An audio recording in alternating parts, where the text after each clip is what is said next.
Mas, saya baru belajar coding nih. Kira-kira bahasa pemrograman apa ya yang perlu saya pelajari pertama kali? Itu adalah pertanyaan yang sering banget aku terima ya buat teman-teman yang nge-DM ke Instagram, ke Facebook, dan sosial mediaku yang lain gitu. Kalau kamu punya pertanyaan yang sama, mari kita bahas di video kali ini. Oke, jawabannya bahasa pemrograman itu nggak begitu penting ya. Memilih bahasa apa itu sebenarnya tidak terlalu terpenting. Karena apa? Karena kenyataannya kalau di dunia kerja atau di dunia bisnis kamu bikin sebuah aplikasi nantinya maupun web ataupun mobile ataupun desktop, bahasanya itu bisa beda-beda. Dan kadang-kadang kamu nih misalnya jagonya JavaScript, ternyata masuk kerja ternyata harus ngoding Golang misalkan atau Java gitu. Jadi bahasa pemrograman itu jadi kayak dinamik aja kalau di kantor gitu. Yang paling penting itu bukan bahasanya, tapi tentang konsep pemrogramannya gitu. Iya, sintak bisa beda, kemudian paradigma mungkin juga bisa beda, kemudian tools juga bisa beda. Cara kita berpikir dalam setiap bahasa itu juga bisa beda, tapi ada banyak sekali konsep-konsep yang mirip gitu. Jadi kalau aku sendiri teman-teman itu sudah di kerjaan ya, di kantor itu sudah memakai sekitar 10 bahasa pemrograman. Aku pernah pakai Python, pakai Lua, pakai Java, JavaScript, TypeScript, terus apa lagi ya, Golang, Moonscript, bahkan ada banyak banget gitu. Jadi waktu di kantor itu nggak ada pernah apa ya, kayak ada satu kantor yang cuman hanya satu bahasa pemrograman, itu nggak ada sih. Kebanyakan mereka tuh dalam sebuah perusahaan itu beda-beda. Ada 4 atau 5 bahasa pemrograman kayak gitu yang dipakai. Kenapa itu bisa terjadi? Karena memang sebenarnya apa ya, kulihat itu banyak orang yang kadang-kadang kalau dia mempelajari satu bahasa pemrograman itu dia maunya semua dipakai dengan bahasa itu. Aku juga termasuk sih sebenarnya, tapi kalau kita di dunia profesional tuh kadang-kadang kita harus memilih bahasa itu sesuai dengan kebutuhan gitu. Misalnya kita lagi baru bangun bisnis nih, kita pengen cepet jadi aja deh gitu, kita nggak perlu pengen setup yang pusing-pusing.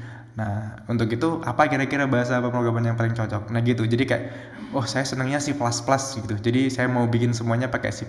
Well, you can do that, but it's not going to be that easy gitu. Jadi bahasa pemrograman itu sesuai apa ya? Setiap bahasa pemrograman tuh memiliki kapasitas atau kelebihannya masing-masing gitu. Dan ada yang nyaman dipakai untuk bidang ini atau nyaman untuk di bidang itu. Misalnya PHP, ya paling cocok untuk bikin aplikasi web.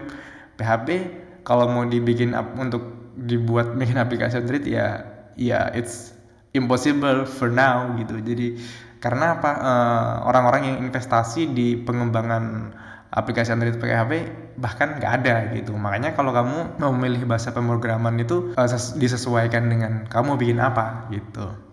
Nah mungkin kamu masih bingung ya, terus kalau bahasa pemrograman itu tidak lebih penting, tapi kan ya kita tetap butuh bahasa pemrograman kan, karena kita belajar program ya kita harus memilih. Untuk itu aku akan memberikan referensi ya.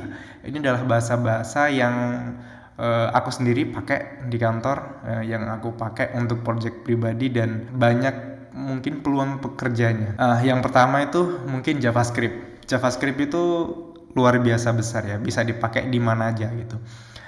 JavaScript bisa dipakai di mobile ya, bikin aplikasi Android pakai JavaScript bisa, bikin aplikasi desktop bisa, bikin aplikasi server bisa, bikin aplikasi web bisa gitu. Tapi apa ya, JavaScript itu bukan sebuah bahasa yang mudah sebenarnya gitu, karena ya dia kemampuannya tuh ya in general gitu, dia sangat umum, tapi ya karena sangat umumnya itu dia bakal sangat kompleks gitu. Oke, kalau misalkan JavaScript susah, apa yang lain? Nah salah satu hal yang mungkin lebih gampang secara sintak itu Python ya, atau Python orang bilang gitu ya, pokoknya kalau orang luar bilangnya Python, atau kita Indonesia Python aja. Nah itu referensi yang kedua. Kemudian yang ketiga apa? Yaitu PHP. PHP ini menjadi sebuah bahasa yang sebenarnya legendary di Indonesia gitu. Bahkan bisa saya bilang untuk developer-developer yang mungkin angkatan saya, mungkin angkatan 2011, 2012 itu sudah pasti ngodingnya dulu PHP. Bahkan kayak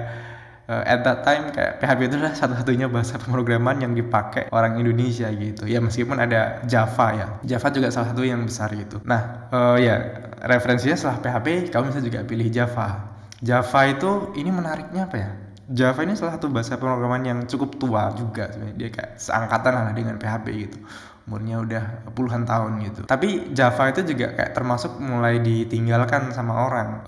Lalu kenapa kamu perlu mempelajarinya ya? Java itu menurutku adalah salah satu bahasa yang bakal ngajarin kita banyak konsep-konsep penting dalam pemrograman, kayak object oriented gitu. Kemudian juga bisa fungsional, itu udah mulai support meskipun nggak begitu fokus di sana gitu.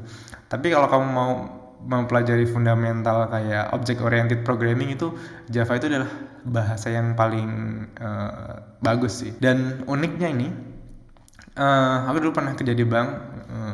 Di bank itu kebanyakan pakainya Java gitu. Jadi teman-teman kalau mau menargetkan nanti bakal kerja di bank, belajarlah bahasa Java gitu. Java itu menariknya dia bisa untuk Android, bisa untuk desktop juga bisa, kemudian untuk web juga bisa gitu. Ini termasuk juga universal. Tapi emang mungkin salah satu kekurangannya kalau teman-teman mau belajar Java, komputer yang teman-teman butuhkan itu speknya cukup butuh spek yang agak tinggi lah gitu. Jadi Python sama Java itu lebih ringan Python. Ya kemudian yang selanjutnya bisa salah satu bahasa yang paling banyak dipakai di Indonesia ya, untuk yang di startup itu ada yang namanya Golang. Yang ini adalah salah satu bahasa utama yang saya pakai ya. Itu bahasa Golang. Satu lagi mungkin TypeScript ya. TypeScript ini sebenarnya tidak untuk pemula gitu. Tapi TypeScript itu bahkan kalau teman-teman bekerja secara profesional di big company, di perusahaan Indonesia atau perusahaan luar negeri, itu sudah pasti bakal nanti ngulik-ngulik TypeScript juga, karena JavaScript itu sangat kompleks. Nah, JavaScript it's very very painful kalau kita mau pakai untuk kerja secara tim. Nah, TypeScript itu kayak layer di atasnya JavaScript yang memudahkan kita untuk bekerja secara tim. Menurutku teman-teman tuh kalau belajar JavaScript, TypeScript itu ya penting banget untuk dipelajari. Ntar kita juga bakal bahas sih bahasa-bahasa itu. Tutorialnya gimana teman-teman kalau mau belajar bahasa itu. Nah, ini ada satu pertanyaan lagi nih ya, dari BY ya di Instagram. Aku nggak tahu nama lengkapnya siapa. Cuman buat BY, BTW kalau boleh minta saran, misal mau belajar back end, bagusnya ambil yang apa mas itu? Go, Java, Kotlin, atau Node.js? Oke, ini buat menjawab pertanyaan si BY ini dari Instagram. Semua bahasa itu oke-oke aja ya gitu. Tapi kalau dari pengalaman aku di Indonesia, kalau teman-teman pengen pelajari itu dan menargetkan kerja untuk di perusahaan Indonesia tuh, belajarlah Golang. Golang ini menarik sih. Dia bahasanya ini ya konsepnya mirip-mirip dengan bahasa-bahasa lain kayak Java ataupun Node.js dan ya bahasa C, bahkan C++ gitu. Tapi Golang itu sebenarnya dia lebih simple. Maksudnya apa? Fiturnya tuh terbatas sehingga kalau dipelajari itu lebih enak. Cuman mungkin di awal-awal sintaknya itu agak bikin bingung. Itu karena baru-baru aja, ntar kalau udah terbiasa bakal enak sih. Ada lagi yang tanya, saya mau belajar front end, kira-kira bahasa apa?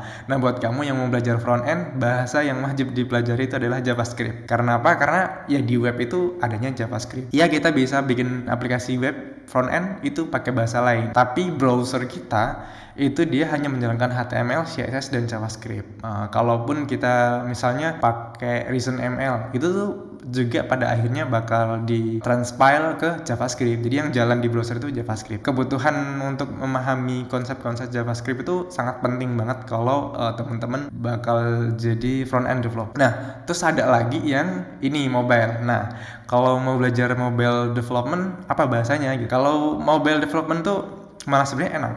Kalau Android pilihannya cuman ada sebenarnya ada 4 sih. Yang pertama Java, terus ada Kotlin, ada lagi itu React Native, berarti JavaScript gitu ya. Terus satu lagi apa ya? Kayaknya itu sih yang dipakai ya kalau kita Oh, Flutter. Yang keempat Flutter ya.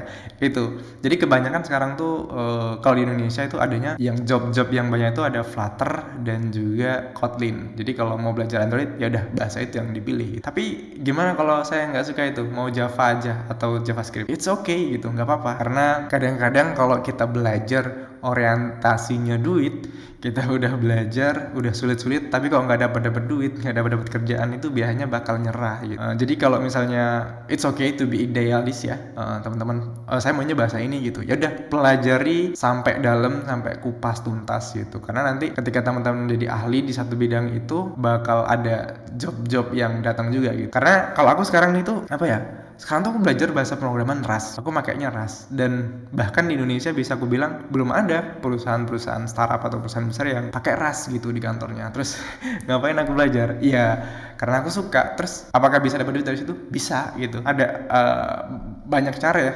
Kita kalau mau dapat duit jadi programmer itu nggak harus kerja gitu. Bisa kita nulis, bisa kita juga nanti bikin mungkin video, mungkin kayak yang aku bikin, tapi itu nggak maksudnya duitnya tuh nggak sebesar kalau kita kerja gitu, tapi tetap ngasilin duit kayak gitu. Jadi orientasinya ya, kalau duit kadang-kadang kalau kita terlalu berorientasi duit kayak 100% itu kadang-kadang kita nggak bisa menikmati pemrograman itu sendiri, dan kalau kita nggak bisa nikmatin nanti nggak bisa bertahan lama gitu. Jadi kalau belajar bahasa pemrograman itu emang nggak bisa cepet dan nggak bisa apa ya, kadang-kadang kok kita udah lama ngerjain belajar tapi kok kemampuannya kurang. Itu oke. Yang paling penting itu enjoy ya. Kalau teman-teman udah enjoy, malah nanti biasanya cepet paham. Tapi kalau kayak aku harus bisa, kadang-kadang malah susah ya gitu, aneh gitu. Nah oke, yang terakhir pertanyaannya, jadi bahasa pemrograman apa gitu ya, apapun. Mungkin itu aja.